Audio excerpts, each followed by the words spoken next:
You ready?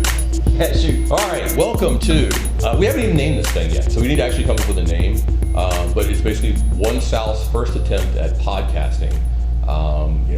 We always try to create a lot of content, and we think that this is a good way of even peeling back the, pulling back the curtain another way to kind of help people understand what goes on in the world of real estate, especially around Richmond. So Bill Chapman, our first guest. Bill, how you doing? Great. Cool. So your background, developer, local, live here, mostly in this historic world. Give us 5 minutes on your background. So graduate of VCU in 92, have been here since 88, so I think that puts me at close to 30 years. Have lived downtown or in the Fan for all but maybe the last 4 or 5 since moving, still in the city, but a little further west with family and kids now. So I probably have a pretty good understanding of the dynamics of downtown and how it's evolved over the last 25, 30 years. My background since 2001, I've been in real estate development, all in the urban core, primarily adaptive reuse work, similar to what we're sitting in now. Right. I've done some new construction as well, and work changes between downtown Richmond and downtown Roanoke, which is a market that we jumped into in 2005. Cool. So we've known each other for probably pushing a decade or so now. Probably so. Okay. I think the first thing that we worked on together was the sale of this loft that we're in right now. So we're working out of the Decatur project, which is 39 East 3rd Street in Manchester, right behind Plant Zero Artworks, in this burgeoning Manchester district. A couple minutes on what are you working on right now? So 2 projects in downtown Roanoke. One is a live grow concept, a smaller project, only 7 apartments, but each of them have outdoor space with outdoor planter gardens where they can grow their own produce, flowers, etc. We have a little taqueria that's going in the front of the project now. A taqueria? Taqueria. Okay, I haven't heard that term before. Over 90 tequilas and mezcals, and Wow. a taco place that's in a former garage. Small restaurant, only about 1,500 square feet, but a lot of design that's going into the space. So that's one, and then across the street from that, we're doing the second phase of the Lofts at West Station, Right. which is the first phase was 71 apartments and Beamer's 25 restaurant, which is a partnership with Virginia Tech's former head football coach Frank Beamer. The second phase is another 72 apartments and a microbrewery that we're putting into the space now. So most of the work right now is happening in Roanoke. So mixed use, historic, adaptive reuse. Yeah, all mixed use. These are historic tax credit projects. So these are warehouses that date back to the early 20th century. The area is a designated historic district, which allows it to qualify for historic tax credits, and that's what makes this whole world go around. In most cases, the cost to acquire and construct one of these projects exceeds what the final value is. So to be able to use historic tax credits to bring down that level of investment and debt into something that's sustainable is a necessity. All right, so we talked a little bit about what you've got going on now. Talk about some of the stuff you've done in the past. I know that you're in Roanoke now, but your start was really in Richmond, working with the Fountainhead guys. That's right. So I started with doing adaptive reuse work in 2000, very small group. By 2003, that group became larger and morphed into what is now Fountainhead Development. Okay. We did a ton of projects between 2000 and 2006. I want to say 15 or 16 projects in Richmond. The good old days. There was a lot of inventory, and for someone that was just getting into it, there was so much opportunity that it really progressed my learning curve to get into where I am today. Very challenging work. Again, my background was not in construction or development. I was a journalism major in college. It taught me how to ask lots of great questions. Right. Some ability to market. But I had some management background, which allowed me to jump into this. And so again, it was trial by fire for the first couple of years. Fortunately, I had a group that was highly competent and a good team. And while there were certainly some mistakes made, we tend to do more things right than wrong. And so it was a good experience. A lot of our projects in Richmond were in the Shockoe Bottom and Manchester area. Right. We're sitting in one right now. That's right. So Plant Zero was a project that started in, I think, 2003 or somewhere in that range. West Baco was leaving Richmond, right? And this was their Plant Zero. Across the street was their Plant One. At the same time, the Shockoe Bottom Arts Center was closing, and I believe Jim Ukrop really stepped up and said, "Hey, we're about to lose over 100 artists to Petersburg. Someone help." And Right. so Tom Papa, who has a strong background in the arts, was able to craft a deal to buy these 2 warehouses, and that was the creation of the Plant One Arts Center. Okay. Over 100 artist studios. Art Space, which was a larger group, also took over 100 artist studios as well. Cafe, event space, and then we subdivided this building in the back that rises up 3 stories to create the Decatur condominiums. Right. So this was a very small, very custom project. 2 of the 3 partners in the deal were going to be buying 2 of the 3 condominiums. So it was an opportunity to do something that was very different than what was being done, particularly with finishes, style, and size. I mean, these are big spaces. This is 3,400 square Right. feet. The space next door is over 5,000 square feet. But it gave us a chance to really show what could be done with these spaces above and beyond the 500 square foot apartment that you see everywhere. Talk a little bit about that process, like working, how did you select the design that you did in here? The stairwell obviously photographs really, really well and always gets a lot of interest. Just can you talk a little bit about how your design may be different from their design and what the philosophy was behind that? So, people that generally, if I get any sort of basic feedback off of my projects, it's that, Bill, your projects look different than everyone else's. And that's an effort of attempting to put more into design than I think more are willing to, and really creating individual, one-of-a-kind spaces that aren't a cookie-cutter, suburban type approach that Right. that you see most builders take. And so, this space, all of the newer elements are very modern, from the stair, that is a steel stringer stair with the maple treads and open risers. A very contemporary stair in a space that is contrasted by, old masonry walls and the original wood beams that you see above. 100-year-old maple floors that are below the exposed wood columns. That contrast between sort of a rough and very textured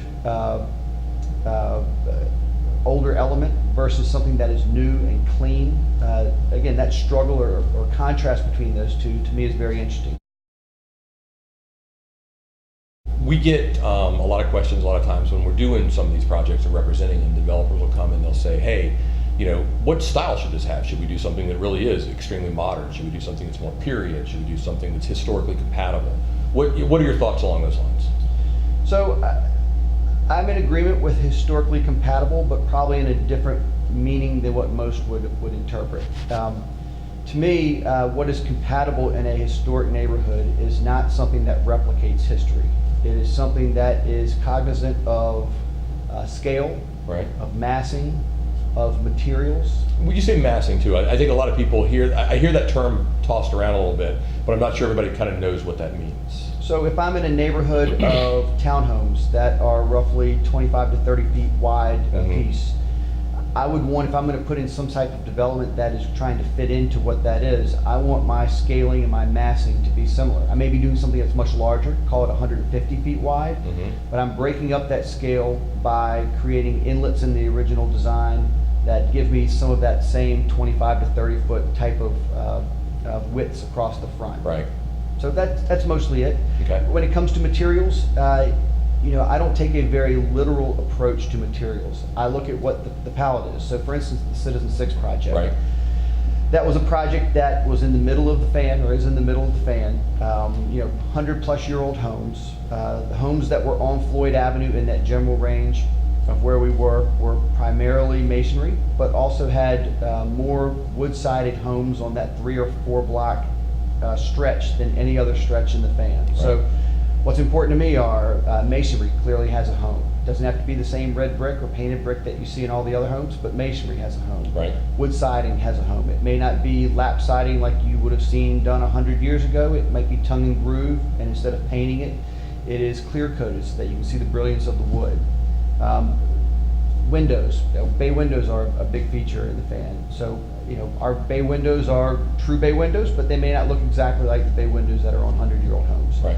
Those are the sort of connections that, in my mind, need to happen to make it fit. And I will say the neighborhood was very supportive of our measured and well thought out approach. So you worked with Bert Pinnock of Baskerville on that. Can you talk a little about, I mean, did you come to him with, hey, here's what I want to do, or was it more of a conversation of, hey, here's an opportunity, what should we do, or talk a little bit of that kind of relationship? You know, it was more of me giving him some direction of what I thought we should do there, and giving some idea of what I thought the material palette should be. Right. He then gets a chance to weigh in on what he believes that material palette should be, and then we sort of come to an agreement on what the design will be.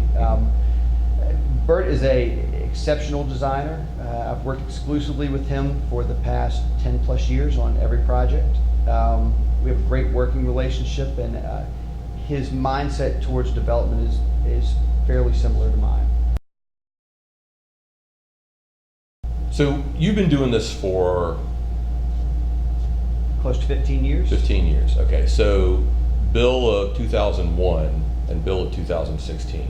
You know, what would you go back and what would Bill 2016 tell Bill 2001? Or, you know, how do you think you've evolved in your development style-wise and the like? Yeah, I think we've kept a pretty similar approach, style and design-wise. Sustainability has been a big part of our program since getting involved in this. Design has been a big part since getting involved in this. If there's a difference, it's no different than any other profession. It's 15 years of experience versus someone with no experience is right. A huge difference. After you go through this a number of times, you start to learn how these programs work in respect to marketability, right. how they work in terms of adapting to the regulations that are in place for doing historic tax credit projects. Right. So, you know, I'd say my involvement has been really just learning more and understanding how to become much more efficient at doing these. Okay. So, without getting yourself in any trouble, do you have any good, funny little anecdotes about a total screw up that, if I knew now, or just something, stupid you did that you're like, ah? Well, one of the very first projects that we did was Market Villas, which was a 31-unit project in Shockoe Bottom. Okay. And this was my first historic tax credit project. And so the projects that are done like this generally are applying for state historic tax credits and federal historic tax credits. Okay. They both use the exact same rule book, but it is largely interpretive. So I remember we did a rooftop addition on Market Villas, and we painted it, I think, a beige color. So we went in for a final approval, and our state reviewer looked at it and said, I really don't like the beige color that you've done here. I think this needs to be red, like the color of brick, so it blends in with brick that's around in the neighborhood. So we said, okay, we'll go back and do that. And we got lifts out there, we repainted the entire thing, we finished, we sent back pictures. He said, great, stamped it, approved, done. Then it went to the National Park Service, which regulates the federal historic tax credit program. They looked at the picture and said, you know what, we don't think that this rooftop addition should be red. We think it should be bluish gray so it blends in with the sky and you can't see it. So we had to go back out there again, repaint it a second time, or third time actually by this point, and to meet their regulations. So, I think if anything, it just tells you that based on your reviewer and based on which way the wind's blowing a certain time. What day it is. And look, I think we're better at managing those up front, of knowing that as we put in applications now, we're much more specific on what we're going to be doing, so those ideas can be vetted prior to getting into it. But there is a lot of gray area in doing this. Right. And, it's just the nature of the business. There's always backlash anytime a new development is brought online or announced or whatever, and it kind of gets in the public discussion and gets vetted by people that quite frankly hate everything that's done, and some people that are in favor of it and the like. And so you kind of put yourself out there and you take a couple shots from people that may be fair or unfair, just kind of depending, I guess. But that also is kind of the nature of the business that you're in. So how do you deal with the fact that your designs effectively get judged in the public forum? How do you deal with that? I mean, I think as long as you're well prepared, and you understand why something works, and you can clearly make the point of why it works, I don't think there's any other approach you can take. I think that the ones that struggle are the ones that don't have a good maybe relationship with the neighborhood, or that have taken some time to speak with some of the decision makers in that neighborhood to get some initial feedback. Same thing in working with the city and in zoning. It's important before having full-blown architectural documents and saying, here's what I'm going to do, to basically giving them a chance to look at it and give some feedback to it. Same thing when applying for permits. We always give our building inspectors a chance to take a look at the project that we're doing and to give some feedback. That way, by the time we are announcing a project or getting ready to apply for permitting or to start construction, whatever it is, a lot of those things have been vetted. Everyone has seen the effort and time that we've put into putting this project together, and that generally leads to something that's pretty successful. 3 pieces of advice you might give. Well, one, it's a full-time job. So the idea that someone is going to sort of take this on as a side project while doing their regular job responsibilities doesn't work. Recipe for disaster. It's a recipe for disaster. It is a full-time job. Hiring people that have not just some experience, but a lot of experience in doing this type of work, particularly when you're getting involved with historic tax credits. It is absolutely critical that the person that is brought on board to lead that process has a strong background and understanding of the program. Because I think most people think, well, I'm going to do a historic tax credit project. That means I'm going to go in there and I'm going to gut this building and I'm going to do this, this, and this, and it's all going to work. It doesn't. The basic premise of the program is to restore the historic integrity of the building. And so there is a lot of fine detail that goes into what is preserved on the exterior and what's on the interior. And experience and understanding those rules and which way reviewers are generally going to look at a project is incredibly important. So that would be the second. And third, again, is hiring an experienced contractor and design team. In 2000, or maybe the late 90s, I guess, is really when Richmond began to have these historic neighborhoods and these programs kind of coming in and really beginning to be understood by the development community and how they could use these to advance or quickly advance the redevelopments of neighborhoods. And so, but it was a learning process not just for the developers, but it was also a learning process for DHR and the city itself. And and a lot of times there are rules that exist on one side of the ledger that may not exist on the other, or they're quite frankly diametrically opposed. Talk a little about the evolution, I guess, on the public side of how much better they've gotten at this. So because I do work in Richmond and Roanoke, people often ask me what's the difference between the two cities and doing work there. And there are big differences between the two. From the experience side, particularly with our group of contractors in Richmond, the amount of work that's taken place here over the last 15, 20 years is significant, and that the base of contractors that we have here and the level of experience they have in getting in and out of these projects and knowing how to do them is immeasurable. I mean, Richmond has a tremendous advantage in workforce here that we don't see in a smaller community like Roanoke, where there hasn't been as much activity. Right. So that's the plus side for Richmond. On the downside, Roanoke is a much better organized city structure than what Richmond is. Richmond's had a ton of turnover and continues to have a ton of turnover in the planning department, in the development department, and just in terms of basic organization is still a pretty big challenge in working with in the city of Richmond. Part of that also comes from the style of government. Roanoke has a city manager style of government, and Richmond has a strong mayor style of government. Roanoke elects its city manager or hires its city manager based off of qualifications. Richmond hires its mayor based off of a popularity vote. Right. And so, based off of our two types of government, Roanoke is set up to be more competent and to have better qualified leaders lead the charge. And the differences are unbelievable. Do you think that Richmond has gotten better in that regard, or do you think they're still, Richmond 2001 is Richmond 2016? I think in some regards Richmond has gotten better, but again, there's been so much turnover in staffing that there's not a lot of consistency. Mm-hmm. And I think probably the biggest mistake that the city has made in the last 10, 15 years is changing the form of government from a city manager-led government to a strong mayor. And look, I'm the first person to say I voted for going to Right. a strong mayor Right. form of government because it seemed at the time like the best decision. But in reality, all we've done is strip qualifications away from the role. Talk about some of the evolutionary changes of, I guess, more restrictive rules and interpretations of historic tax credit programs.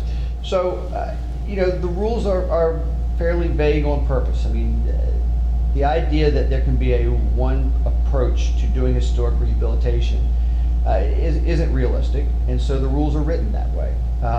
Each building is uniquely different. Each building is stationed differently, has different characteristics, and so each one has to be treated individually. And that's probably the biggest challenge in working with our state Department of Historic Resources and the National Park Service is that the rules are vague on purpose. I'll give you a good example. So the Southland Wine Company lost, the project of ours in Shockoe Bottom. You know, the front facade of that building had a myriad of different signs, painted signs on the masonry that had taken place over the years during the period of historic significance. And so our pitch was, in trying to create something there that again was unique and one of a kind, was that we wanted to keep each of those different signs, but we wanted to create new signage for ourselves that sort of took all of those into account, but was much larger in scale and more prominent. And so the Department of Historic Resources, after going back and forth a few times, liked the way that we approached it and said, okay, move forward with this. And the National Park Service said the same thing. When we finished the project, our reviewer at the DHR said, Bill, this looks exactly like how you presented it to us. And I don't know that we would approve this again now that we can actually see it, but you've done a phenomenal job of making it look exactly how you presented it. National Park Service looked at it and said, we would never approve this ever again. It looks nothing like what you presented to us, and while we're going to allow this, you should never even think of doing this again. So, you know, after they sort of see something like that, do the rules become a little more restrictive? Sure. Now they've had a chance to sort of go through the entire process and learn from it.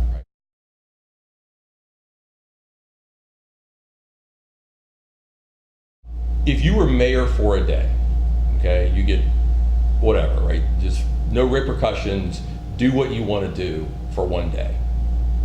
I mean, or take that in a completely different direction, but just, what would you do? From a development standpoint, I would probably put into place a tax abatement program for new construction. Okay. I think that's probably the biggest challenge now is making the numbers work for new construction in Richmond. And you're starting to certainly see a good amount of new construction, but it's still cost prohibitive in many cases. You know, the tax abatement program that the city offers for rehabilitation work is critical in that it not only improves cash flow after putting a large investment into something, but it also increases the appraised value based off of that tax abatement. That doesn't exist in new construction, and I think if that were in place, you would see a ton more development downtown. So. All right, last one I'll put you on the spot for. Ballpark. Boulevard, Shockoe. So, I'm a big baseball fan. Or neither. I'm a big baseball fan. And so, if I'm wearing my baseball hat, part of what I like about baseball is the experience of going to the park. And being I know you're a big Nationals fan, so. I am. There's nothing I love more than going there, parking the car, walking around the neighborhood, going to have a beer somewhere, taking my family to you know, grab lunch somewhere before the game, being able to see history around. Part of the experience of going to a game is the experience of getting to the game. And so the idea of a ballpark in Shockoe Bottom and parking the car and walking past a train station that's over 100 years old, walking through a revitalized farmer's market that's over 100 years old, and seeing the old shops and stores, there's something about that plays into our national pastime. Dovetails again very well with baseball. The idea of baseball being in more of a suburban setting where you go to a surface parking lot, you park and you walk into the stadium, doesn't offer the same experience. So for that reason, I think downtown is a no-brainer. I think Shockoe Bottom was a no-brainer. But I think there is a natural fear of, gosh, how do I park? When I go to the mall, I park in a parking lot, and I walk straight into the space. And so we're still dealing with a population that has been in the suburbs for 40, 50 years now, is very used to very easy conveniences of parking and getting around and getting in and out. And so I understand trying to change that mindset is a challenge. The Boulevard location, again, I think plays more into what is going to be more of a suburban type approach. So it doesn't really fit in my wheelhouse. Got it. Well, dude, thank you so much. I appreciate the time. Yeah, this has been kind of fun. We've never done this before, so hopefully we did a decent job. But yeah, so Bill Chapman Enterprises. Find him on the web at BillChapmanInc.com. BillChapmanInc.com. A lot of pictures of his past projects and the like. So anyway, Bill, thanks, man. I appreciate it. Appreciate the opportunity. Cool.